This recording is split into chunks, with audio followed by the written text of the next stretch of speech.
Mesdames, Messieurs, bonsoir. Bienvenue à Questions d'actualité spéciale 20 janvier, un numéro consacré à nos forces armées. L'armée malienne qui a 60 ans ce 20 janvier 2021, 20 janvier 1961, ce jour où l'armée a commencé à écrire son histoire avec la décision politique du président Modibo Keïta de jeter les bases de la nouvelle armée du Mali après l'acquisition de la souveraineté nationale. Cette armée fait face actuellement au terrorisme et cela depuis 2012, épaulée par les forces étrangères partenaires du Mali dans la lutte contre le terrorisme. L'armée se bat au quotidien pour la quiétude des populations. Comment est-elle organisée? Quelle efficacité sur le terrain? Que dire des différentes accusations dont elle fait objet de nos jours? Exactions contre les populations, corruption ou prise en charge des veuves et orphelins de guerre. Les hauts responsables de notre outil de défense ont répondu à notre invitation. Il s'agit du général de brigade Oumar Diarra, chef d'état-major général des armées. Mon général, bonsoir. Bonsoir, madame. Du colonel-major Issa Ousmane Koulibaly, directeur de la justice militaire. Mon colonel-major, bonsoir. Bonsoir, madame.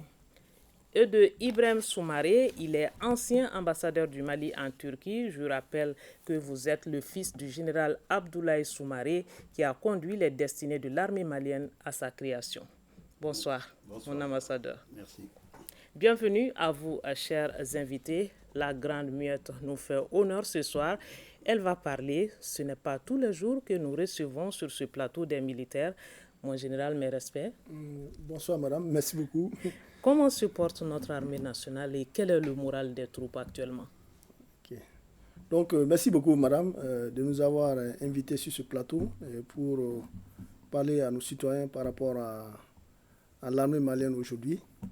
Donc, aujourd'hui, le moral de nos hommes, les femmes, d'une manière générale, ils ont un bon esprit d'adaptation à l'évolution de la menace actuelle, avec un engagement résolu de défendre l'intégrité du territoire national, la protection des personnes et leurs biens.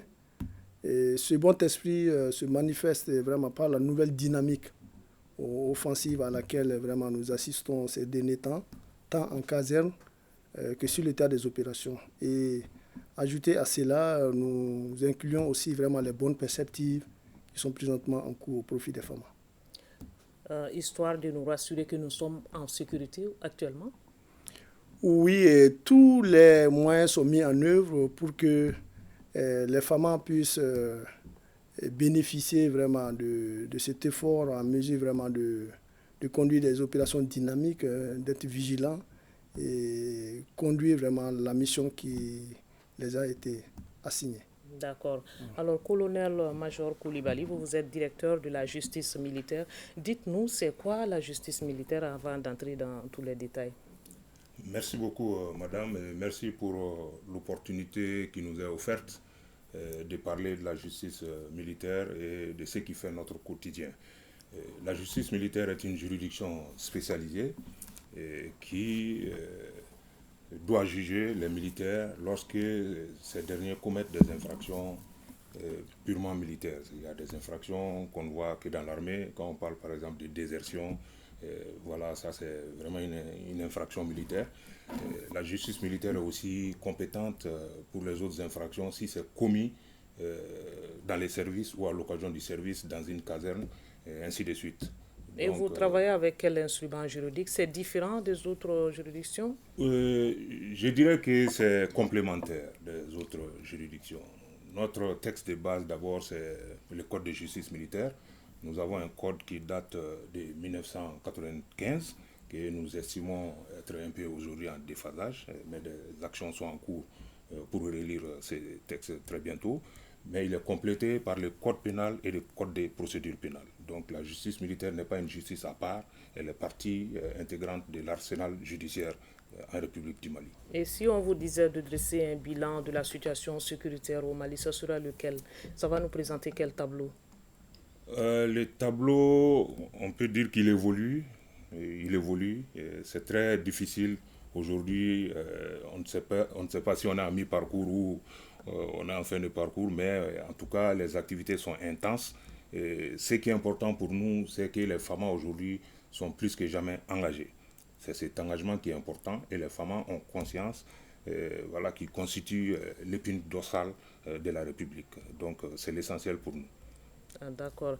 Alors, ambassadeur Soumaré, quelle appréciation vous faites de la situation sécuritaire de façon générale au Mali? Alors, de façon générale, d'abord, permettez-moi de rendre un hommage assez appuyé à deux grands chefs militaires qui ont eu à gérer l'armée malienne et qui ont même été chefs d'État et président. Donc, je veux parler de feu le général Moussa Traoré, le général Amadou Toumani Touré et le président Soumaïla Cissé. Alors, l'appréciation que j'en fais, c'est une appréciation hautement optimiste pour deux choses. Premièrement, depuis un certain temps, on voit l'armée monter en puissance. Depuis un certain temps, on voit que ce qui constitue pour nous des ennemis, qui sont souvent terrés au nord ou terrés un peu vers l'est, ces ennemis subissent des chocs provenant de notre armée. Il y a une sorte de confiance qui se dégage et que le public apprécie, qui voit que son armée est en train non plus maintenant de faire des replis stratégiques, il en faut d'ailleurs quand il le faut, mais que c'est une armée à l'offensive. Et ça, c'est quelque chose qui contribue à renforcer cette image-là et à rendre le citoyen conscient et sûr de la capacité de son armée, si elle en a les moyens, si elle est occupée et si elle est soutenue par sa population, de monter et de faire bouger les choses. Alors, mon général, du Nord, l'insécurité est au centre actuellement, qui gagne du terrain. Qu'est-ce qui explique cette situation? Bon, depuis 2012, on a suivi une évolution de la menace qui s'est déplacée pratiquement du nord vers le centre et qui affecte quelques zones dans la région de Kay et dans la région de Sikasso. Bon, ça se comprend un peu parce que après la signature de l'accord de paix, les dynamismes qu'on devait avoir au centre n'ont pas tellement évolué. Effectivement, à l'époque, il y avait un plan de déploiement, la mise en œuvre de la LP avec des nouvelles cartes militaires qui étaient prévues, mais vraiment cette mise en œuvre n'a pas été effective. Et je pense que c'est ce qui a peut-être ouvert les portes à cette menace qui s'est déplacée pratiquement du nord vers le centre et qui affecte un peu les zones du sud. Alors, colonel-major, qu'est-ce qui explique la situation au nord, au centre aujourd'hui, où on vit une situation d'insécurité tout de même? Tout à fait. Nous vivons une situation, on peut dire, qui est sans précédent. Et notre armée, depuis sa création, n'avait jamais été, en tout cas, confrontée à une telle menace. Aujourd'hui, comme on l'a toujours dit, la menace elle est multiforme. Elle est asymétrique, et puis nous avons affaire à un ennemi invisible. Quand on ne sait pas contre qui on se bat, parce qu'aujourd'hui, il est simple paysan, simple éleveur, voilà, demain, sinon la nuit, il devient terroriste. Donc c'est ce qui fait que cette lutte, elle est très très difficile. L'armée malienne est confrontée à quelque chose aujourd'hui. Je ne pense pas si beaucoup d'armées dans la sous-région auraient résisté au temps. Donc à mon avis, c'est ce qui explique la situation dans laquelle nous nous trouvons actuellement. D'accord. Je l'ai rappelé depuis le départ de cette émission, mais la répétition est pédagogique. Vous êtes le fils du général Abdoulaye Soumaré, à qui la destinée de l'armée, la jeune armée, a été confiée par Modibo Keïta. Que retenez-vous de l'histoire de l'armée, sans entrer trop dans les détails? Alors, Soumaré. Ce que je retiens d'abord, c'est le 1er octobre 1960, que par un discours que Modibo a tenu et qui a été rapporté par le capitaine Sékou Traoré à la troupe, que l'armée a été constituée de façon formelle. Donc c'est le 1er octobre. Alors le 20 janvier 1961, c'est la date symbolique qui a été retenue. Et ça a été retenu d'ailleurs le 20 janvier 1962. Et il s'agissait quoi? Il s'agissait tout simplement d'affirmer une souveraineté dans le domaine militaire. Voilà. Donc pour redire à peu près l'histoire, il faut partir du 1er octobre 1960, il faut descendre aussi au 12 octobre 1960, parce que c'est le premier défilé de l'armée malienne qui était conduite par le capitaine Tchemoro Konaté. Et également, il faut se souvenir du 29 septembre 1960, c'est vrai qu'on rentre dans l'ONU, mais également c'est la période où tous les anciens qui étaient dans l'armée coloniale et qui ont accepté de se rendre, de venir se donner à l'armée malienne pour la créer et la fonder, sont venus au Mali à partir du 29 septembre 1960. Donc on peut dire à peu près ces dates-là, même si le 30 août 1960, les différents bataillons ont été mis en place. Nous sommes situés par rapport à ça. Alors, en 60 ans, l'armée a connu quelle évolution à votre avis? Moi, comme toute armée, c'est une armée en construction. Vous savez, pour construire, il y a des armées qui ont duré très longtemps. Je viens d'un pays, la Turquie, où l'armée malienne elle est issue d'une longue histoire aussi de résistance. Il ne faut pas seulement voir l'armée à partir du 1er octobre 1960. L'armée, c'est une mémoire. Et nous avons cette mémoire-là. C'est une mémoire militaire. Peut-être qu'il faudrait un moment ou un autre réactiver dans le sens de renforcement du moral des troupes. L'armée malienne, elle est l'héritière de ces résistants, l'héritier de ces gens qui sont rentrés dans l'armée coloniale, et elle est héritière également de toute une tradition de lutte, de résistance qui s'est déroulée dans la colonie du Soudan. Donc vraiment, l'histoire de l'armée malienne ne saurait en aucun cas se limiter au 1er octobre ou à 1960. Mon général, en 60 ans, vous avez l'impression d'avoir quel acquis? Bon, avant de répondre à cette question, moi je voudrais un peu revenir par rapport à la situation au centre là. D'accord. Effectivement, on a parlé de la menace qui a évolué du nord vers le centre, mais cette menace a trouvé sur place et réellement, elle a été exacerbée par les tensions communautaires. Effectivement, parce que quand vous prenez un peu le tableau de la situation au centre, je dirais 80-70%, vraiment là-bas, c'est les tensions communautaires, auxquelles vraiment l'armée aujourd'hui, nous sommes en train de tout faire vraiment pour que la situation soit stable. Mais il y a quand même, c'est un peu vraiment l'un des problèmes auxquels nous faisons face. Et c'est ce que l'ennemi gagne dans ça aussi, le fait de mettre dos à dos les populations, et ça profite mieux à l'ennemi. Oui, effectivement. Là. Donc, cette tension communautaire, il faut, si on veut avoir la solution au centre, il faut aller vraiment vers la résolution vraiment de cette tension communautaire-là pour pouvoir conforter les militaires vraiment dans ce qu'ils sont en train de faire, ceux qui sont du côté de la paix. Nous partons avec eux, ceux qui ne sont pas du côté de la paix, voilà, nous les combattons. Clairement, comme c'est notre mission. D'accord. Et en 60 ans? Oui, effectivement, l'armée malienne a été toujours au rendez-vous des missions de défense du territoire national depuis 1960 à nos jours. Et elle continue, comme je l'ai dit dans ma vision aujourd'hui. Nous travaillons dans l'articulation d'une armée nationale aujourd'hui et qui assume vraiment son passé, son histoire et qui assure aujourd'hui avec résilience les missions présentes et on se projette vers l'avenir vraiment pour monter en puissance et puis une modernisation. Ça, c'est ce qui articule un peu notre vision par rapport à tout ce que nous sommes en train de faire. Donc aujourd'hui, quand vous voyez l'évolution de 1960 à aujourd'hui, beaucoup d'adaptations et ça continue. Mais aujourd'hui, là où nous trouvons aujourd'hui, le grand défi aujourd'hui, c'est la montée en puissance. La montée en puissance et la modernisation vraiment de notre outil de défense qui est présent. On va parler de cette montée en puissance, le temps de faire réagir colonel Major Koulibaly par rapport à l'évolution de l'armée. En 60 ans, vous avez l'impression que vous avez eu quelque chose de potable?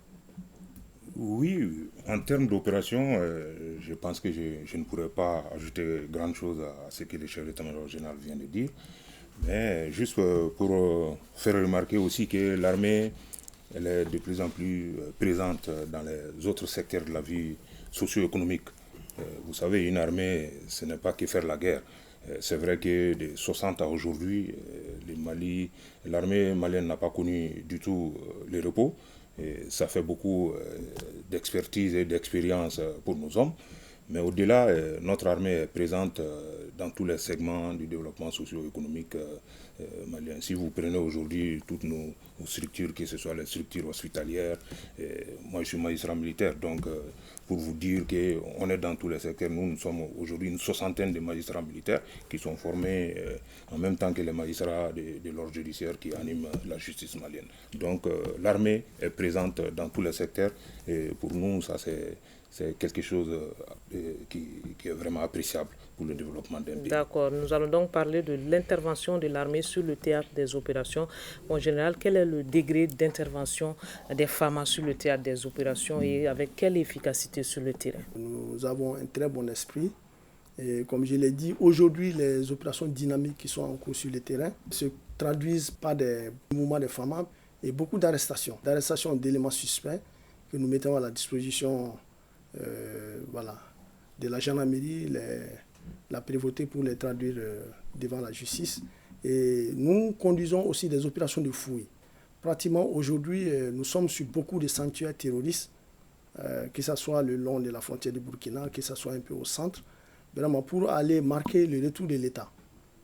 Marquer le retour de l'État pour dire que ces territoires-là, bien que nous ne sommes pas présents là-bas permanemment, même s'il y a des gens là-bas, nous sommes présents, nous pouvons y aller quand et au moment voulu.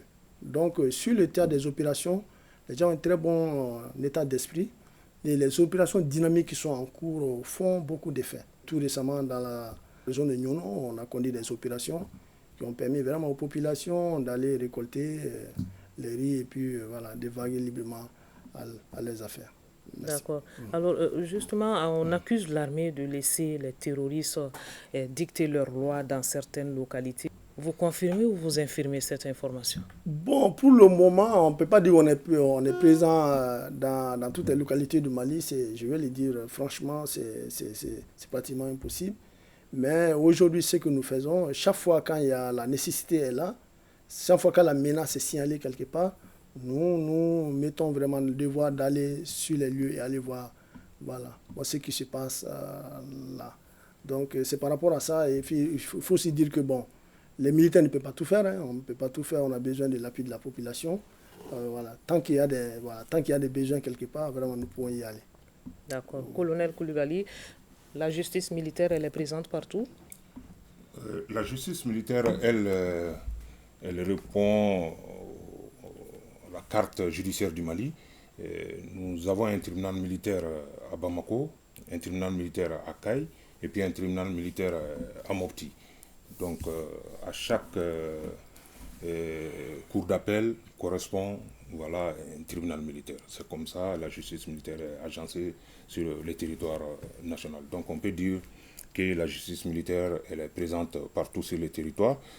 Parce que si vous vous souvenez bien, on a eu des audiences qu'on a tenues à Mopti et là étaient jugées des affaires de Gao, de Tombouctou. Donc la justice militaire elle est présente partout sur le territoire.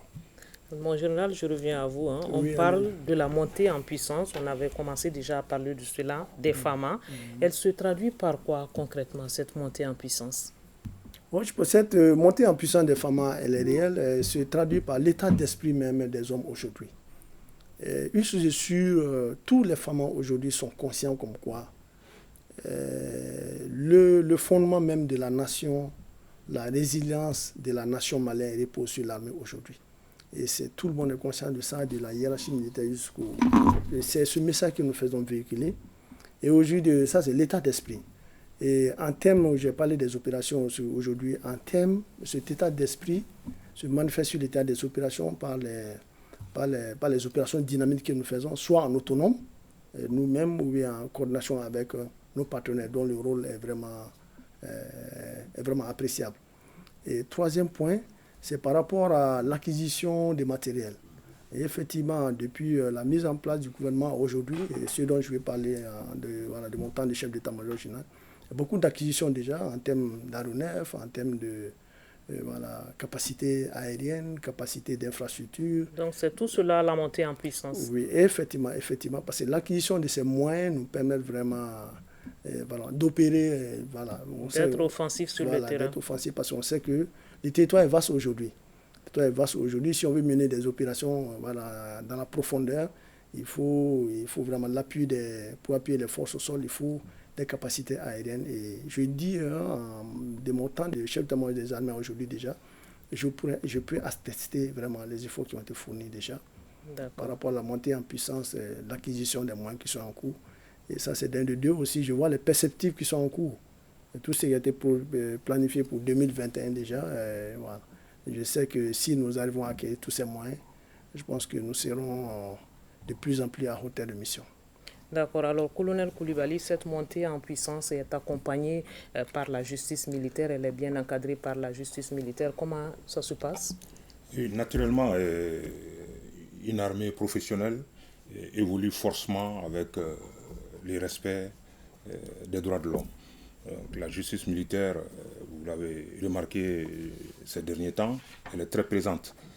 Parce que plus on a les opérations, plus les accusations et autres viennent. Donc on est en train de tout faire pour que cette montée en puissance de l'armée soit accompagnée de la montée en puissance des aspects juridiques et judiciaires. Si on se souvient bien, maintenant on est en train de parler de plus en plus de la prévôté. Parce qu'on a la prévôté, mais nous sommes en train de mettre plus d'accent sur la présence prévôtale.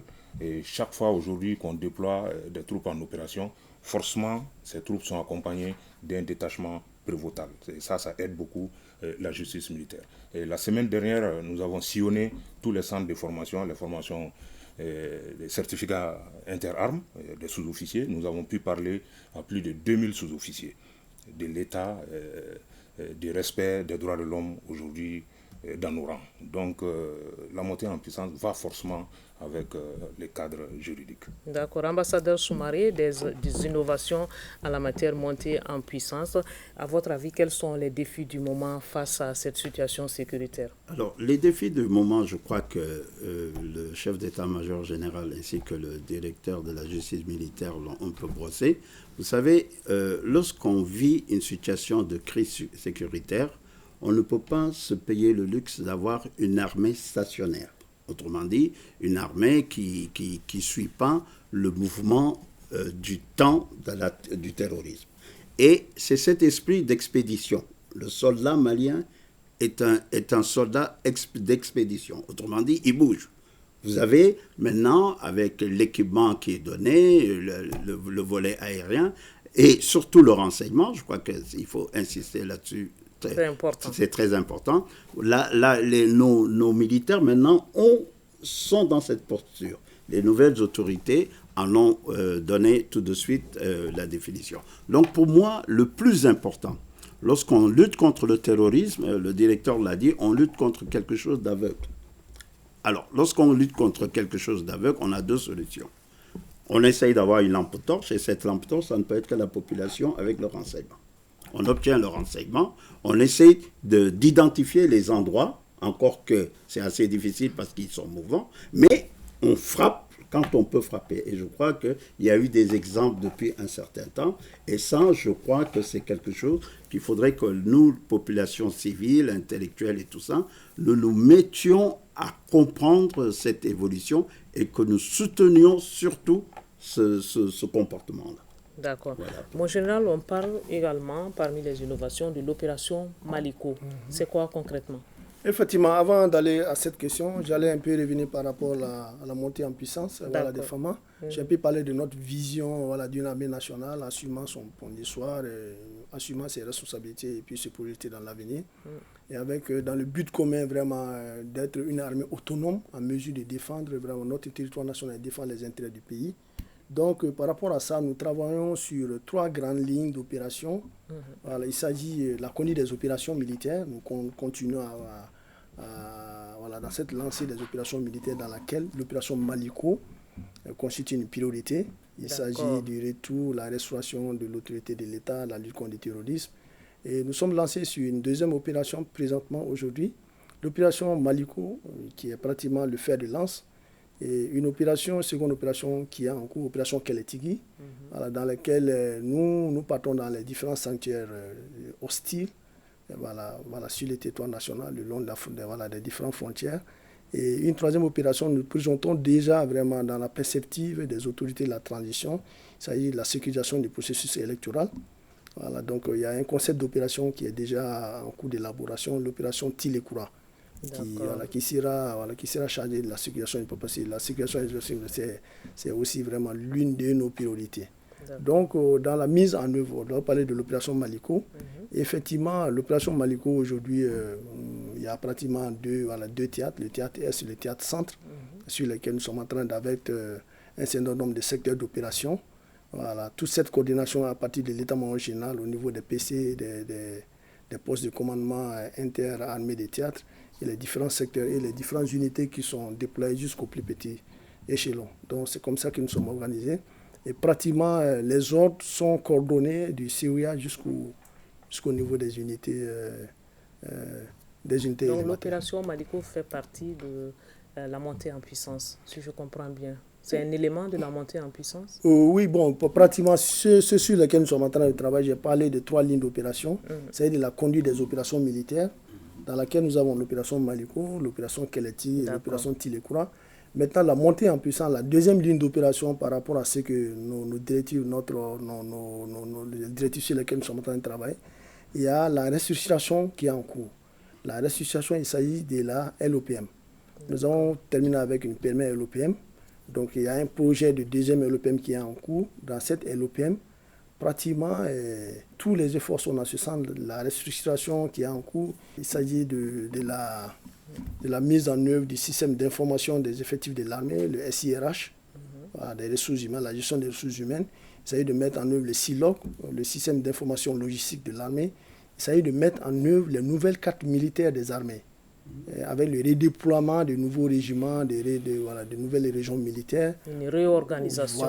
Voilà, effectivement, une réorganisation du dispositif de déploiement des FAMA sur le territoire national. Et en quatrième ligne, il s'agit de la doctrine.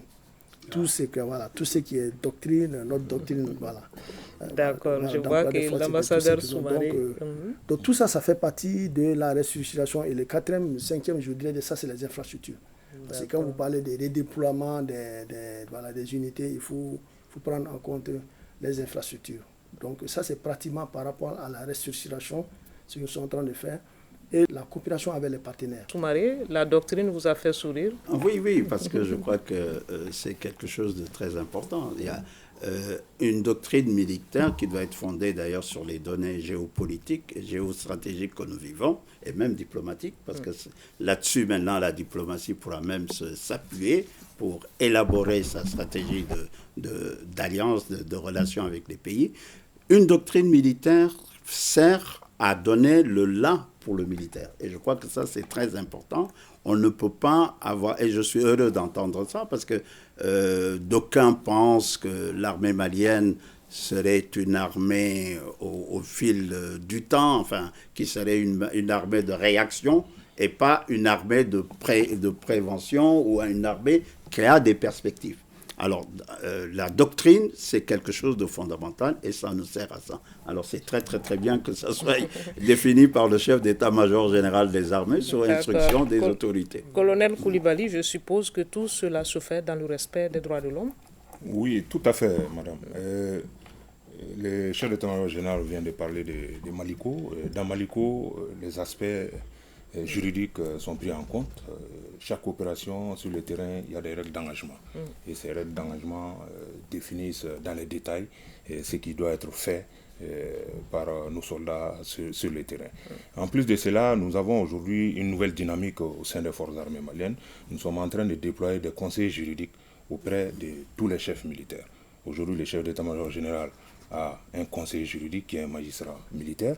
Le commandant du théâtre au centre a un conseiller juridique. Le commandant du théâtre Est a un conseiller juridique.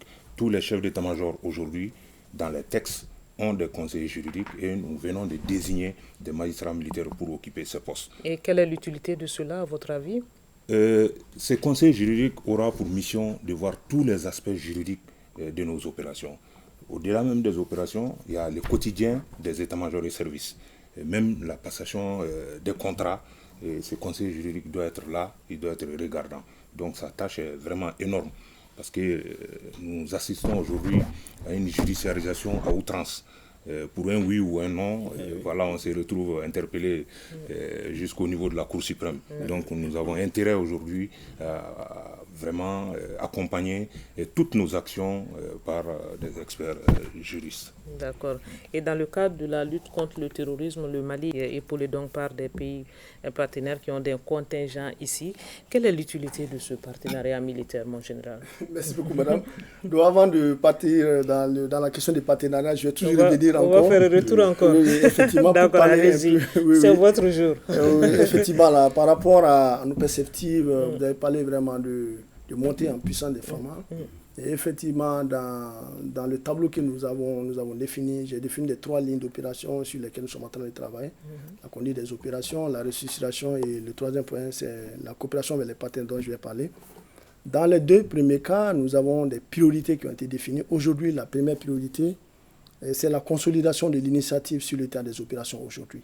Les opérations dynamiques sont en cours. Il faut tout faire pour ne plus recevoir du coup des ennemis et garder cette dynamique-là, le momentum qui est présentement en cours. Et la 2e priorité, c'est la sécurité des personnes et leurs biens. La 3e priorité, c'est la stabilisation du centre, dans lequel l'état-major général aura un rôle à jouer, parce qu'on s'est dit que tant que nous conduisons les opérations militaires, même si on fait des succès tactiques et des armes circulent, il y a des milices, les effets ne sont pas vidés. C'est ce qui nous arrive aujourd'hui. Donc il faut qu'on se regarde en face, qu'on dise que vraiment la stabilisation du centre, l'état-major général aura un rôle à jouer dans une approche globale.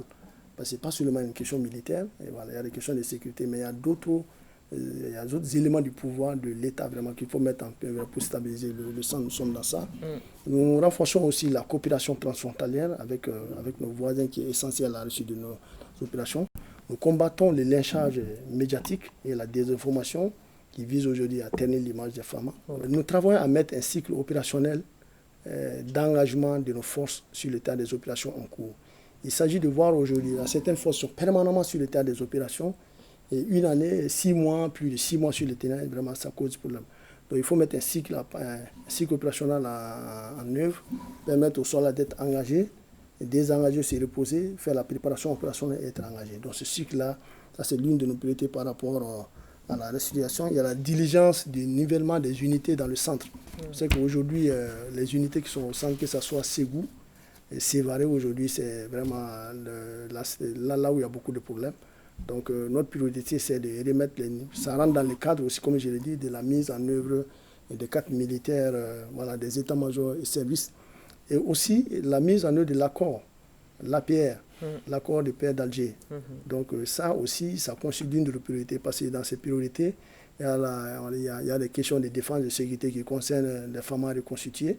Effectivement, aujourd'hui, il y a beaucoup d'avancées qui sont en cours. Je pense que l'arrivée des groupes armés au niveau du gouvernement nous facilite beaucoup de travail. On essaie de mettre au niveau militaire, d'avoir des contacts pour qu'on puisse évoluer vraiment sur certaines questions. Ça, c'est sur la bonne voie déjà? Oui, effectivement. Dans pratiquement une semaine, on aura une rencontre de haut niveau avec les responsables militaires des groupes armés. Et je pense que les perspectives sont vraiment bonnes. Voilà, les contacts que nous avons. D'autres priorités, c'est la reconstruction des maisons précaires au niveau des camps. Et ça, c'est l'une aussi de nos priorités, et les autorités de la transition sont à cheval sur ça. Il y a un vaste programme qui est en cours, et j'espère vraiment qu'il sera mis en œuvre. Il y a aussi le cas de la gestion des militaires qui sont morts au combat. Sur l'institution des autorités, voilà, on est en train de voir comment organiser un séminaire, un séminaire de réflexion sur les femmes, pour consolider vraiment tous les acquis qui sont en cours et vraiment rendre irréversible certaines documentations de l'armée. Alors on en vient aux partenaires. Oui, merci beaucoup. Dans le cadre de la lutte contre le terrorisme, comme je l'ai dit, le Mali est épaulé par plusieurs pays qui ont des contingents ici. Et quelle est l'utilité de la présence de ces partenaires au Mali? Merci beaucoup, madame. Encore, donc, la coopération avec les partenaires, c'est le 3e axe de front sur lequel nous sommes en train de travailler dans le cadre de nos directives et de nos perspectives. Et qu'on se dit, les partenaires aujourd'hui, il faut que nous les exploitons. Nous les exploitons à double titre. Ils nous aident à stabiliser le pays aujourd'hui. On fait des opérations conjointes avec Barkhane, avec la MINUSMA. Et ça, c'est le cas des opérations. La MINUSMA nous aide, les forces Barkhane nous appuient beaucoup vraiment dans ce domaine-là. Et le deuxième axe, c'est dans le cadre de l'entraînement et de la formation. Ça, c'est un axe vraiment qui est aujourd'hui essentiel vraiment dans la réussite de nos opérations.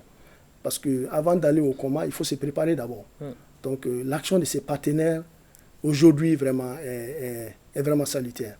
Donc moi, aujourd'hui, du côté des FAMA, les directives, les consignes que j'ai données aux FAMA, c'est de ces partenaires viennent nous aider, mais que nous nous préparons psychologiquement. Parce que ces partenaires ne vont pas rester ici éternellement. Donc aujourd'hui, quand ces partenaires viennent nous voir aujourd'hui, que nous montrons comme quoi nous sommes professionnels, ils viennent nous aider, nous avons déjà un soubassement qui est là. Donc, et que nous travaillons vraiment pour avoir le leadership des actions. L'action des partenaires sera complémentaire à ce que nous faisons.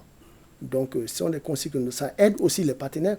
Parce qu'au lieu d'avoir, si vous devez venir pratiquement faire ou si vous devez faire 1 mois à former une compagnie, vous trouvez que les éléments sont déjà formés, il y a déjà un minimum qui est là. Au lieu de faire 1 mois, ils vont faire peut-être 2 semaines seulement à entrer cette compagnie. Voilà. Aussi, nous nous mettons vraiment dans le cadre de la formation des formateurs. Parce qu'il faut que nous développions nos capacités, nos propres capacités de formation, d'entraînement, pour que le jour que ces partenaires décident de partir, nous soyons en mesure. Donc c'est un partenariat utile. C'est un partenariat très très utile aujourd'hui. Quel rôle les partenaires jouent? Merci beaucoup, madame. Cette question elle est très importante. C'est une question d'actualité, comme a conclu tout de suite le chef d'état-major général des armées. Même si d'aucuns pensent, d'aucuns ont des doutes par rapport à l'utilité de la présence des partenaires, nous devons aujourd'hui de rassurer nos concitoyens que nous, aujourd'hui, en tant que forces armées maliennes, nous avons encore besoin de ces partenaires. Ces partenaires sont ici parce que peut-être le Mali, à un moment donné, a sollicité leur présence. Ça se manifeste à beaucoup de niveaux. Nous avons des pays, au-delà même des aspects opérationnels, qui nous aident. Je vais parler du cas spécifique de la direction de la justice militaire. Rien que la semaine écoulée, nous avons reçu des attachés de défense. Il y a des organisations qui ont pris rendez-vous, qui viendront nous voir. Nous avons tout de suite eu de nouveaux locaux que nous occupons aujourd'hui au sein de la direction de la justice militaire, qui ont été offerts par ECAP Sahel à travers une mission de l'Union européenne.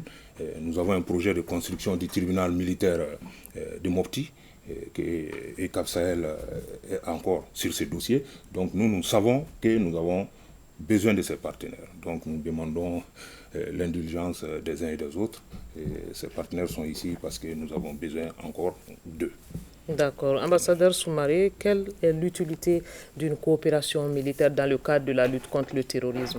L'utilité n'est même pas à discuter. Vous savez que c'est extrêmement important dans le cadre de la formation. On a parlé de l'UTM, European Union Training. Alors, donc ça, je crois que c'est très important. On a ce genre de coopération. Et avec d'autres partenaires également, les Canadiens. J'ai été la dernière fois à l'école de métier de la paix. Mais il ne faut pas se faire de fixation. Vous savez, l'armée malienne, en 1963, nous avons envoyé des instructeurs un peu partout en Afrique. Les Moussa Traoré, Missa Kone, tous ces gens-là, ils ont été en Tanzanie, ils ont été en Afrique du Sud pour former des gens, en Angola. Donc, on n'a pas ce complexe-là. Et également, même au temps colonial, nous nous sommes battus. Le président François Hollande l'a reconnu ici lorsqu'il est venu en visite ici. Et on a participé au débarquement en Afrique du Nord avec le capitaine Mamadou Sidibé. On a été en Algérie, Kélétigui, Drabo, Pinana. Donc, vous savez, dans l'histoire, c'est toujours comme ça. Nous, actuellement, nous recevons l'aide que nous avons apportée à un moment T dans l'histoire militaire de ce monde. Donc, on ne doit pas avoir de complexe ni d'a priori par rapport à ça. C'est la situation qui l'impose et nous devrions faire en sorte d'en sortir la tête haute sans aucun complexe. Voilà. Comment se fait la collaboration entre vous et ces pays partenaires qui viennent aider le Mali? Oui, effectivement, avant de répondre aux pays partenaires, je vais revenir aux partenaires qui sont présentement chez nous. D'accord. Je vais citer la Barkhane, le 8e, ECAP Sahel, vraiment qui sont à nos côtés. Et moi, je vais rassurer les gens. Ces partenaires ne viennent pas faire ce qu'ils veulent ici. Comme l'ambassadeur l'a dit, nous les avons invités à venir nous aider et nous devons profiter vraiment de leur présence ici. Et je dis, au niveau des forces armées de sécurité, il y a des instances de coordination. Parce qu'aujourd'hui, pour qu'on puisse être efficace, il faut coordonner. Et la preuve est qu'il y a déjà une opération qui est en cours entre Barkhane et tripartite, Barkhane, MINUSMA et FAMA, vraiment qui donne de très bons résultats déjà. Voilà. Donc, en plus, ça c'est ce qui est un peu tactique. Mais au niveau des responsables militaires, il y a une instance de coordination. Pratiquement chaque 3 mois, on se retrouve. Le commandant de la force Barkhane, le commandant de la force MINUSMA, le commandant de la FGG Sahel et le commandant de EITM. On se retrouve au niveau d'un forum chaque 3 mois et nous voyons ce qu'on a pu faire, ce qu'on peut faire encore peut-être dans les 3 prochains mois de planification pour que vraiment dans le cadre de la montée en puissance des FAMA et dans le cadre de la lutte contre le terrorisme. Donc nous, on contrôle, on ne dit pas qu'on ne contrôle pas, mais nous suivons ce qui se fait. Aujourd'hui, les gens vont vous dire qu'à un certain moment, il y a certaines forces qui agissent, appellent les FAMA ne sont pas au courant, non. Avant, il y a eu beaucoup d'évolutions vraiment dans la coopération. Là, je suis formel dessus. Depuis mon temps de commandement de chef d'état-major des armées, je peux confirmer comme quoi cette coopération a beaucoup évolué vraiment dans le bon sens aujourd'hui. Nous sommes pratiquement informés vraiment de tout ce qui se passe. Et la coordination se passe très bien. Quand les femmes ont des problèmes sur le terrain, les évacuations sanitaires, on fait appel à la MINUSMA. Même souvent, la MINUSMA fait des évacuations à minuit, 1h du matin, 4h du matin.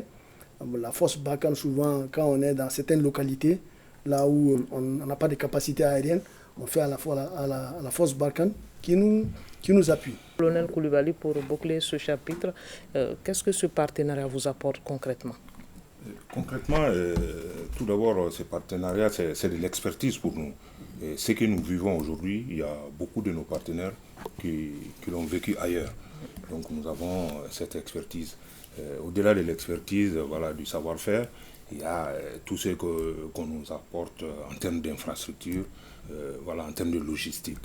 Je trouve que c'est très important pour nous. C'est à nous de profiter de ça. Dans une crise, tout ne peut pas être mauvais. Il faut essayer de positiver certains aspects. On va tirer beaucoup de leçons de ce que nous traversons aujourd'hui. Et tous ces partenariats sont soutenus par des textes.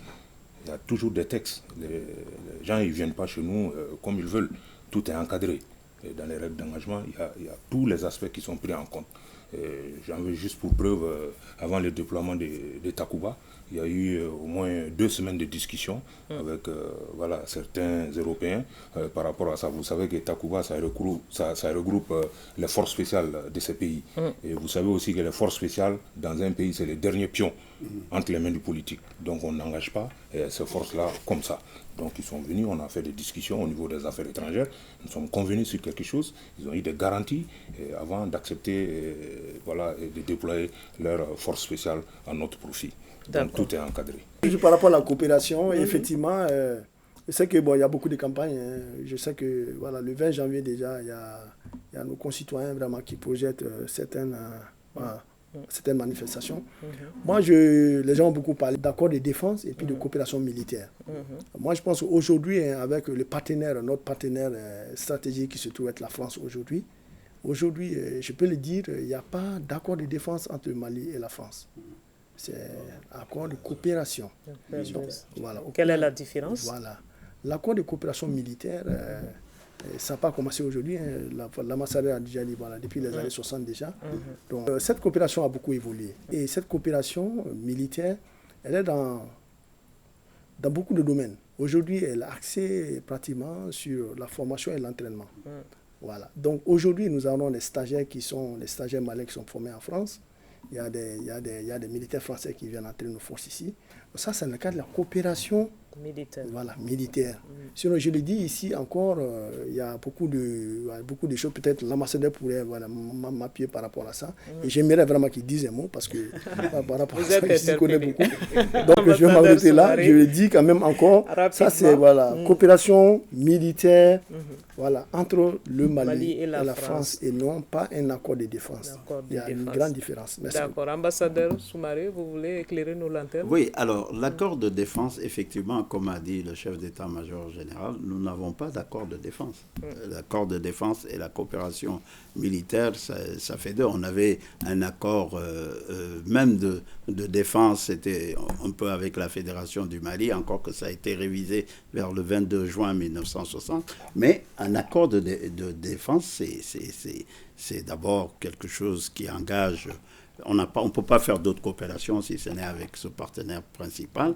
Et puis ça demande certaines obligations de secret défense qui sont assez spéciaux. En revanche, la coopération militaire, comme a dit le chef d'état-major, il n'y a pas de problème. Ça, on peut le faire avec plusieurs pays. D'ailleurs, on a des coopérations coopération militaire avec la Russie, avec d'autres pays, la Turquie dont j'étais ambassadeur. Donc il n'y a pas de problème à ce niveau-là. D'accord, là c'est clair. On va poursuivre. Dans un document d'une télévision étrangère, l'armée malienne fait l'objet d'allégations relatives aux exactions qui seraient commises contre les populations. Il y est évoqué le sous-équipement, la prise en charge des veuves et orphelins de guerre, une prise en charge qui serait inexistante selon le reportage, avec des témoignages anonymes et certains à visage découvert. Alors, mon général, l'armée a-t-elle commis des exactions contre les populations ou pas? Moi, en tant que chef d'état-major général des armées, je suis chargé de la conduite des opérations militaires aujourd'hui sur le terrain des opérations. Je dis et je le répète à chaque fois quand il y a eu des cas, le chef le directeur de la justice militaire va en parler. À chaque fois quand il y a eu des cas de ce genre, le commandement est formel dessus. Le commandement est formel dessus. C'est pas, la guerre n'est jamais propre. Voilà, même nos partenaires qui sont là, tout le monde le sait. Mais chaque fois, quand ça se passe, il faut prendre des mesures. Et en amont même d'aller en opération, il y a des discussions qui sont en cours déjà. Il y a des formations pratiquement à tous les niveaux de formation aujourd'hui dans l'armée malienne. Il y a l'enseignement du DIH, du droit international humanitaire. Depuis la formation commune de base, les caporaux, les sergents, à tous les niveaux, c'est des notions qui sont répétées.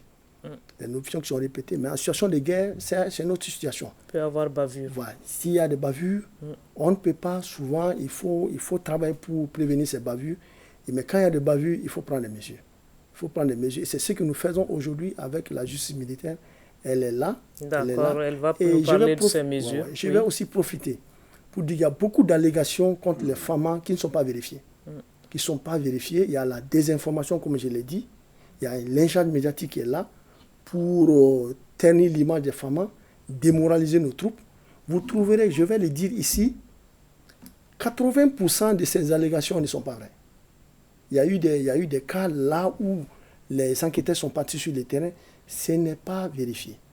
Donc moi, je voudrais appeler les populations, les uns et les autres, vraiment d'être calmes et de voir avec sérénité vraiment cette question-là. Nous sommes une armée professionnelle. Nous sommes là pour protéger les populations. Nous ne pouvons pas tuer nos populations. Ce n'est pas possible. Donc que les gens le comprennent, nous sommes là pour protéger ces populations, on ne peut pas les tuer. On ne peut pas dire que s'il y a des situations là où des populations sont prises en embrouillon, ça c'est des situations qui peuvent arriver. Mais de façon délibérée, non, on ne peut pas les faire. Et comme on l'a dit, les gens l'ont dit, il y a des allégations, des tueries des femmes, et nous faisons des arrestations. Si on devait tuer l'image qu'on veut nous coller là, si dire que les femmes c'est des criminels, on veut tuer tout le monde, c'est pas vrai. La semaine dernière, seulement dans la zone de Nyono, nos gens, l'opération Tomota qui s'est passée dans la zone de Nyono, les opérations ont été conduites, on a arrêté 31 personnes, des terroristes, qui ont été pris dans des forêts et qui ont été mis à la disposition de la gendarmerie. Ils sont présentement à Bamako. Dans le cadre de l'opération conjointe qui se trouve dans la zone dans le Gourmand aujourd'hui, la semaine dernière, on a arrêté 10 personnes qui ont été pris, qui ont été mis à la disposition de la justice. Mon général a parlé des dispositions, mon colonel. Quelles sont ces dispositions en cas de bavure? Merci beaucoup. Pour le moment, il faut le reconnaître partout où nous passons. Nous faisons comprendre à nos hommes que cette guerre que nous vivons aujourd'hui, elle ne peut pas c'est gagner sans la population. On ne peut pas gagner la guerre sans la population. Donc l'adhésion de la population compte beaucoup pour nous. Il y a beaucoup d'affaires aujourd'hui qui retiennent notre attention. Nous avons des enquêtes qui sont en cours pour certaines affaires. Nous avons des affaires qui sont en instruction. Il y a des officiers, des sous-officiers, des militaires du rang qui ont été placés sous mandat de dépôt par des magistrats. Tout ça, c'est des réalités, mais on n'en parle pas assez. Et il y a des affaires comme à Boulkessi, il y a des affaires de Nantaga, Djoura, 2018 à Kona, et Tenenkou, Sévaré. Dans toutes ces affaires, il y a eu des auditions. Donc, c'est des procédures qui sont en cours. Et comme on le dit généralement, les temps pour la victime et les temps de la justice ne sont pas les mêmes. Donc, l'instruction, on ne peut pas forcer la main au magistrat instructeur pour dire, voilà, et donner les résultats avant telle date, on veut programmer. On ne va pas programmer les affaires pour faire plaisir à X ou Y. On va laisser la justice faire son travail correctement. On n'enrôle pas les affaires pour que les gens soient acquittés le lendemain. Parce que vous savez, le droit pénal, il n'y a pas d'à peu près. Où voilà, l'intime conviction est là, où la personne est acquittée. Donc la justice est en train de faire son travail. Ce qu'il faut relever aussi, c'est que dans cette lutte contre le terrorisme, ceux qui sont arrêtés, les présumés terroristes, ce n'est pas la justice militaire qui les traite. Ces présumés terroristes sont remis au pôle judiciaire spécialisé et voilà, qui s'occupe de la lutte contre le terrorisme. Maintenant, nous, nos militaires, s'il y a des présomptions d'exaction, nous poursuivons. Et aujourd'hui, il y a beaucoup de poursuites qui sont en cours. Et si tout va bien, d'ici la fin de l'année, certainement, il y a peut-être des affaires qui seront programmées en jugement. Mais le problème est que tant qu'il n'y a pas de jugement, les gens ne voient rien. Alors qu'il y a des gens qui font des va-et-vient devant les magistrats instructeurs depuis plus d'une année. Il y a des mandats, des ordres de poursuite qui ont été décernés contre certains dans nos opérations depuis plus d'une année et les affaires sont en cours. Maintenant, pour en venir aux allégations, effectivement, il y a des allégations qui ne tiennent pas du tout la route. Il y a des associations qui sont très connues sur la place qu'on ne va pas évoquer voilà, frontalement. Dès qu'il y a une opération militaire en cours, les réseaux sociaux sont saturés. Ouais. On dit tout de suite, voilà, les militaires, je vous prends juste l'exemple de Libé. Avant même que la troupe n'arrive au niveau du village de Libé, les réseaux étaient inondés. On dit que voilà, le village est entouré, les femmes sont avec les dossos, ils sont en train de brûler les greniers. Ça, c'est impensable pour une armée professionnelle. On n'est pas en expédition en dehors de notre territoire. On est face à des Maliens. Et les autorités militaires qui étaient sur place ont même demandé à la MINUSMA. Avant même d'arriver, ils ont eu écho, ils ont demandé à la MINUSMA d'envoyer ces drones pour filmer de loin l'opération que nous sommes en train de conduire. Mais rien ne va nous arrêter. Parce que le cas s'est produit à Binedama. Dès que les femmes ont commencé l'opération, ils ont saturé les réseaux sociaux, les chefs militaires ont ordonné qu'on arrête l'opération. Et cela a permis aux terroristes qui ont des relais ici à Bamako de se retirer et de se réorganiser. Donc il faut prendre tous ces aspects en compte. Je voulais aussi, à travers ces allégations, parler de certains rapports de certains de nos partenaires. Il faut appeler les choses comme elles sont. Voilà. Maintenant, il y a des rapports qui sont truffés d'inexactitudes. Il y a beaucoup de choses qu'on retrouve dans les réseaux sociaux. Un mois après, on voit, par exemple, dans les rapports trimestriels de la MINUSMA. On n'a pas manqué de les faire remarquer au niveau des affaires étrangères. Il faut vérifier les faits avant de les mettre. Pour Ogosabou 2, par exemple, nous avons des officiers supérieurs de l'armée qui ont été pris nommément, qui ont été indexés par des experts des Nations Unies pour dire que Ogosabou 2 a eu lieu parce que quelqu'un a décidé d'enlever les troupes de là. Donc je voudrais profiter de cette occasion pour dire un chef militaire, lui seul sur le terrain, ne peut pas décider. Nous avons une opération qui est planifiée, c'est à un niveau supérieur que les femmes ont décidé de quitter la position statique et d'entrer dans une phase dynamique. Et c'est dans cette réorganisation, c'est des Maliens contre les Maliens. On ne peut pas mettre un militaire derrière chaque villageois. Et dès qu'on a fait bouger les troupes, les gens sont venus s'attaquer. Donc c'est pour dire qu'il y a beaucoup d'inexactitudes. Et je demande à nos compatriotes d'être très lucides par rapport à tout ce qui s'est dit sur les réseaux sociaux et même dans certains rapports. D'accord. Ambassadeur Soumaré, qu'est-ce que vous pensez de ces accusations faites à l'armée? Est-ce que vous pensez que l'armée a une image à corriger? L'armée n'a pas une image à corriger. Je crois que ce qui arrive, à chaque fois d'ailleurs, d'abord c'est pas la première fois qu'on a ce genre de situation au Mali où on dit que notre armée est une armée de brutes, de tireurs, qui font des exactions. Il faudrait maintenant qu'on se pose la question de savoir quels sont les réseaux, quels sont les intérêts et quelles sont les forces, les entités, quelles sont les entités qui ont intérêt à ternir l'image de notre armée. Et ça nous pousse à nous poser la question de savoir s'il ne faut pas faire très attention au bruit qu'on entend dans le corps social malien, des bruits qui peuvent provenir d'organisations souvent acceptées ici, ou souvent baignées dans une toile religieuse, ou alors baignées dans une toile idéologique précise, qui font que à chaque fois que notre armée est en train de monter en puissance, de se réorganiser, on active ce genre de désinformation comme pour discréditer l'armée aux yeux de sa population, mais surtout aux yeux des bailleurs de fonds, de nos partenaires financiers. Donc je crois qu'il faudrait qu'on fasse très attention à ça et qu'on soit extrêmement vigilant. Rien n'est fait de façon innocente. Et dans cette communication, mon général, on critique, on dit que vous n'avez pas de matériel. Sans entrer dans les secrets de défense, l'armée malienne est-elle bien outillée? Moi, je dirais qu'aucune armée dans le monde ne pourra disposer vraiment de tous les moyens dont elle dispose pour faire la guerre. Aujourd'hui, nous faisons avec ce que nous avons, et l'essentiel pour moi, c'est l'état d'esprit de nos hommes aujourd'hui. Voilà, l'état d'esprit de nos hommes aujourd'hui, c'est un engagement résolu vraiment à défendre le territoire national. Et moi, je suis vraiment optimiste par rapport à tout ce que j'ai vu dans mon temps de commandement, tout ce qu'il y a en cours et les perspectives. Je suis optimiste. La montée en puissance sera vraiment réelle. Et je pense que si on arrive à la mettre... On a déjà vu un hélicoptère l'autre jour qui a été réceptionné. Oui, et effectivement, je dirais, je vais profiter vraiment depuis mon temps de commandement, comme depuis le début, je suis en train de le dire. Il y a beaucoup d'efforts qui ont été déjà faits. Voilà. Je me fais pratiquement 4 mois de commandement à la tête de l'état-major général. Au niveau de l'état-major général, il y a le CASA qui était le CASA, voilà, un avion de transport qui avait déjà épuisé ses ressources, qui est parti pour sa révision. Il y a un deuxième CASA qui a été acheté. Il y a un 4e hélicoptère de Mi-35, un hélicoptère de combat dont le paiement était en souffrance depuis un certain temps, qui a été acheté et dont la réception officielle a été faite le jour. Là, aujourd'hui, l'armée dispose aujourd'hui de 2 unités de fourrage.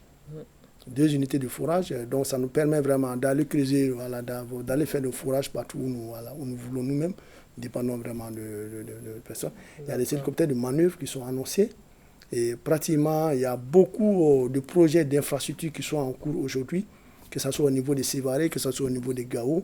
Tout ça, c'est des efforts vraiment qui sont en cours et qui présagent, moi je pense que voilà, une très bonne montée en puissance. D'accord. Oui. Alors, colonel Coulibaly, comment se fait la gestion des ressources humaines? Parce que dans le même document, on a vu qu'il existerait des bulletins de salaire qui seraient doublés, qui auraient profité à la hiérarchie militaire. Qu'en est-il exactement? Merci beaucoup pour cette question qui nous permet d'apporter un peu d'éclaircissement. C'est vrai qu'il y a eu, à un moment donné, beaucoup de bruit autour de nos bulletins de salaire à nous. Effectivement, il y a eu ce problème de double bulletin. Dès que le département a été saisi, le département a demandé à ce que l'inspection générale des armées fasse une mission. L'inspection a fait une mission de quelques semaines et le ministre de la Défense et des anciens combattants a été saisi par les PV et c'est par les rapports. Pardon. Donc ces rapports n'étant pas quelque chose qu'on peut...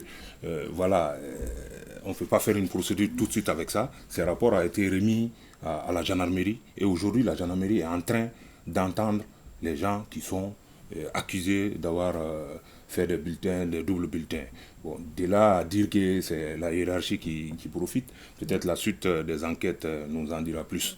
D'accord. Voilà. Alors, comment se fait la gestion des blessés, des décédés de guerre? Bon, aujourd'hui, comme je l'ai dit, là, ça fait partie vraiment d'une de nos priorités dans ce que nous sommes en train de faire dans le cadre de la situation. Aujourd'hui, il y a il y a des dispositions qui sont en cours. Tout militaire qui est mort au combat, sa famille bénéficie d'un certain nombre d'avantages. Donc je pense que ça continue. À un certain moment, il y a eu des lenteurs dans la mise en œuvre. Mais déjà le 20 janvier, il y a le président de la transition qui va remettre un chèque géant au profit de tous les dossiers qui ont été traités. Et voilà, donc pour que l'État s'acquitte vraiment vis-à-vis de ses familles. Les familles peuvent être rassurées. Oui, les familles peuvent. La remise du chèque par le président déjà justifie vraiment tout ce que je suis en train de dire. Et un autre point par rapport aux blessés de guerre. Aujourd'hui, les blessés de guerre, il y a eu beaucoup d'améliorations. Il y a eu beaucoup d'améliorations. Quand vous êtes blessé, on vous évacue. Aujourd'hui, il y a des capacités d'évacuation. On fait tout quand même pour que quand le militaire, que tu sois décédé, au combat, on puisse ramener ton corps au niveau d'un PC de région militaire ou des régiments, là où ta famille pourra se déplacer, même après l'enterrement, aller voir la tombe. Ça, c'est quand même une grande avancée pour soulager vraiment la souffrance des familles. Aujourd'hui, les blessés de guerre, quand vous êtes blessé, on vous évacue s'il y a la nécessité. Aujourd'hui, il y a beaucoup de spécialistes dans l'armée, des médecins qui sont là. Donc, quand vous êtes blessé, il y a des capacités aujourd'hui pour vous évacuer à l'extérieur. Depuis mon temps de commandement, aujourd'hui, il y a plus d'une quinzaine, d'une vingtaine de personnes qui ont été évacuées à l'extérieur, vraiment, dans le cadre, D'accord. On va poursuivre avec le réarmement moral de nos troupes, qui est primordial. Nous, citoyens, nous avons un grand rôle à jouer dans ce réarmement moral. Qu'est-ce que nous pouvons faire et qui peut être utile à l'armée, colonel Coulibaly? C'est une question vraiment existentielle pour notre armée. L'armée a besoin aujourd'hui du soutien de la population. Comme je l'ai dit au début de mes propos, cet ennemi invisible qui est sans foi ni loi cherche toujours à s'aimer le doute dans les esprits. Juste un exemple, à Fatouma, il y a 2 jours, le maire adjoint a été assassiné. Mais ce qu'on ne dit pas, c'est que 2 jours avant, les éléments FAMA étaient avec lui. On était dans une dynamique de mettre en place la police de proximité. Donc, on peut lier cet assassinat à la coopération de ces maires adjoints avec les forces de défense et de sécurité. Donc, c'est l'occasion pour nous de dire à la population que vraiment notre mission ne peut pas se faire, elle ne peut pas se gagner sans la population. Nous n'avons pas intérêt à ce que la population ait même le doute, a fortiori être contre notre action. On ne va pas prospérer. Donc c'est un appel aux populations maliennes. D'accord. Ambassadeur Soumaré, nos publications sur les réseaux sociaux ont un grand impact sur le moral des troupes. Nous sommes dans un monde où tout s'impose par le mode de communication. Tout n'est pas vrai. Comment on peut sortir de ces montages grotesques contre notre armée nationale? Vous savez, et puis le problème, c'est que l'armée, c'est une grande muette. Souvent, le temps de la réponse par rapport à la désinformation, il y a un grand décalage.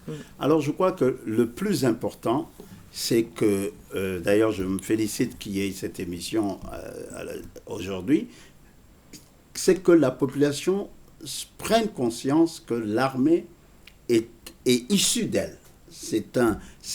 L'armée, c'est une organisation qui est occupée par des citoyens et des citoyennes et qui sont là à notre service.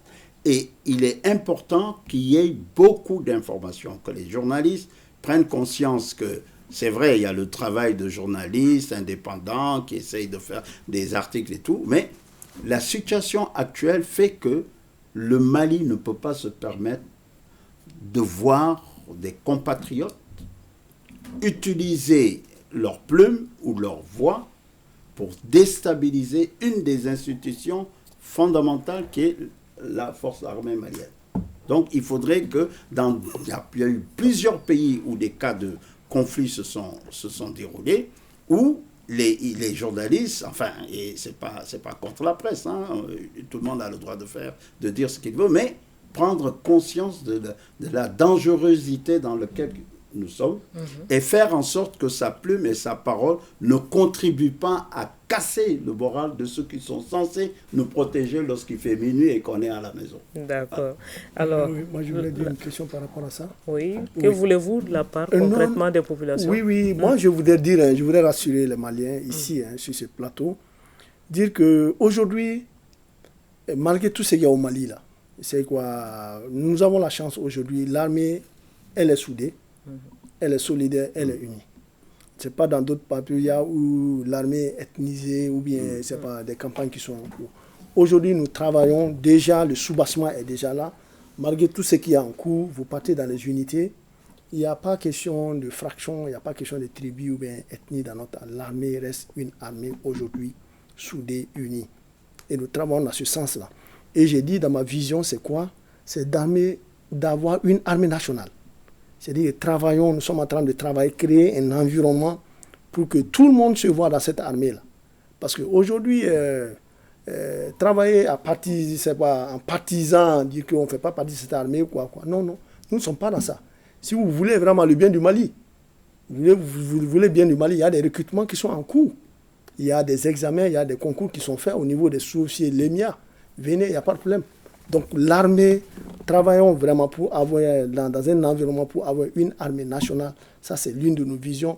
Nous allons assumer notre histoire, nous allons assurer nos missions présentes et nous projeter vers l'avenir vraiment pour le bien de ce pays-là. D'accord, il reste 2 points. On me fait signe qu'il ne nous reste pas assez de temps. La question de l'existence des milices. Peuvent-elles collaborer avec l'armée, ces milices? Merci beaucoup, madame, par rapport à cette question. Je vais clairement dire, aujourd'hui, l'armée malienne ne collabore pas avec les milices.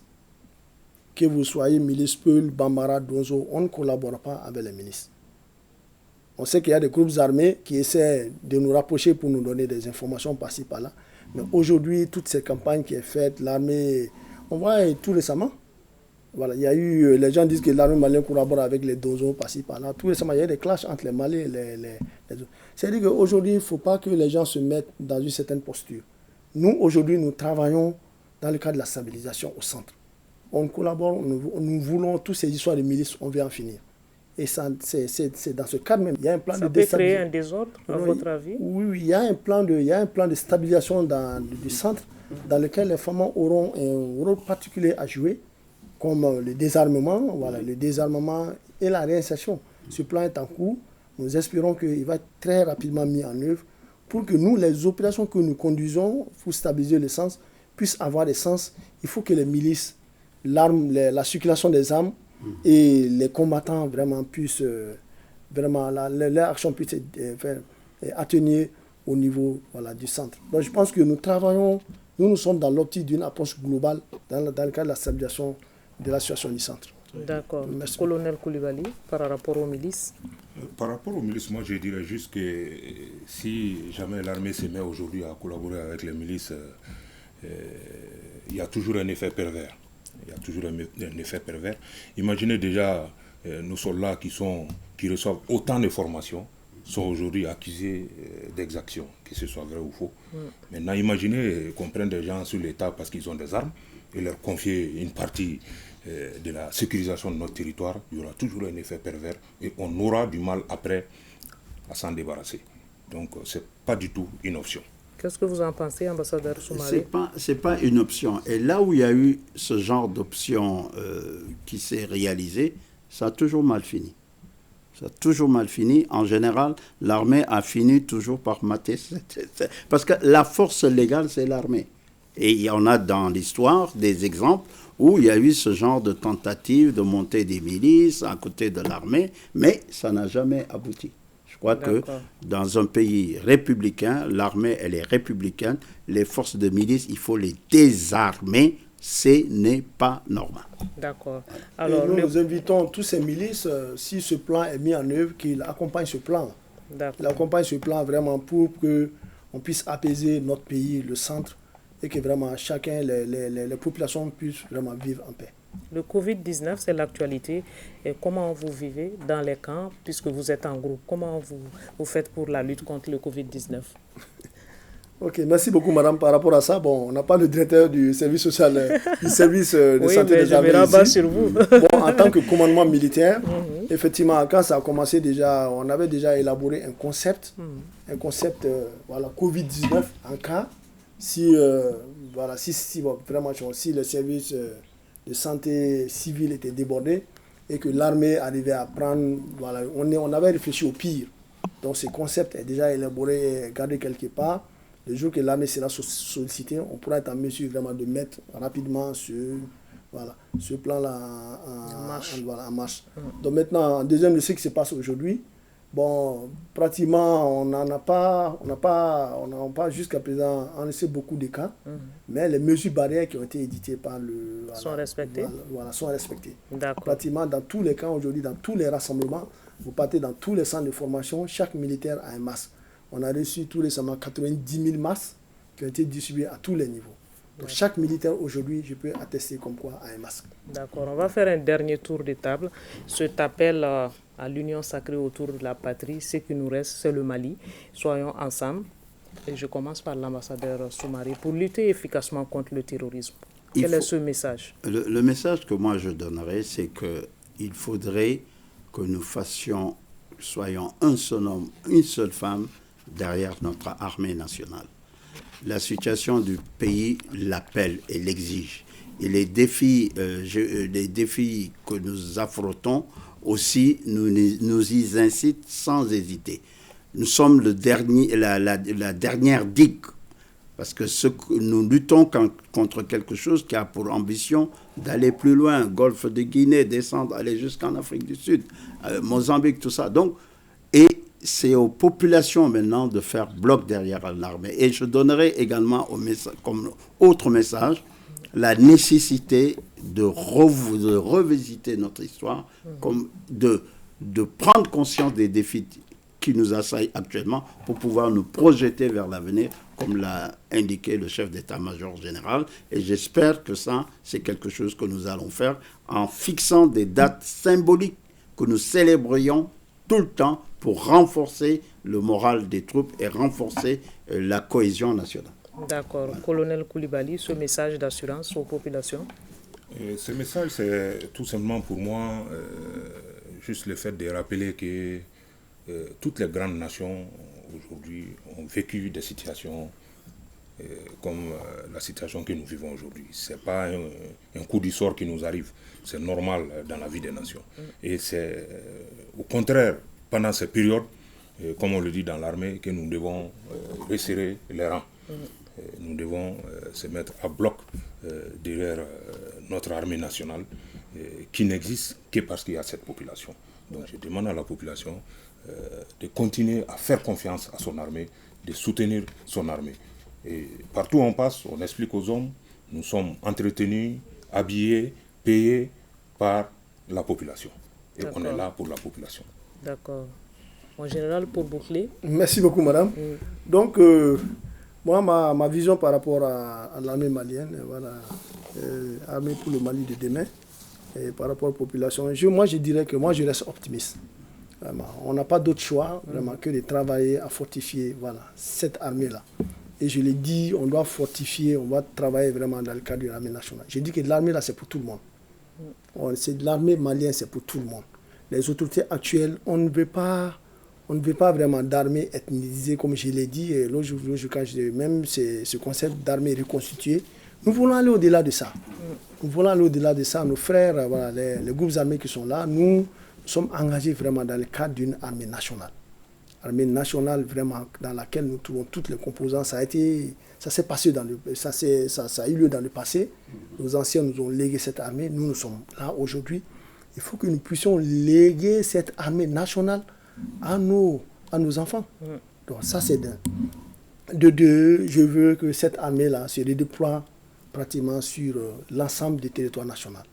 Vraiment pour le bien-être de nos populations. Et que vraiment dans un court bien, moi je dirais immédiat, dans un court délai, que nous soyons en mesure de retirer ce que nos anciens ont fait, stabiliser notre pays, défendre notre pays et être en mesure de redéployer des forces de maintien de la paix dans d'autres pays. Merci. Merci à vous tous. Merci beaucoup. Merci pour ces éclairages. Ce débat se referme ici. Spécial 20 janvier, nous parlions de l'armée et de ses prouesses depuis 60 ans, son organisation et son intervention sur le terrain face au terrorisme avec l'interrogation quelle efficacité. Et nos invités étaient le général de brigade Oumar Diarra, chef d'état-major général des armées, le colonel-major Issa Ousmane Koulibaly, directeur de la justice militaire, et Ibrahim Soumaré, ancien ambassadeur du Mali en Turquie.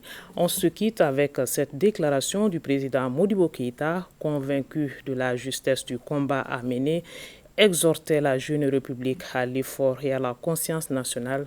C'est à présent que nous devons réussir ou échouer. Et je dis avec force et conviction que nous réussirons, Inch'Allah. Merci et bonsoir.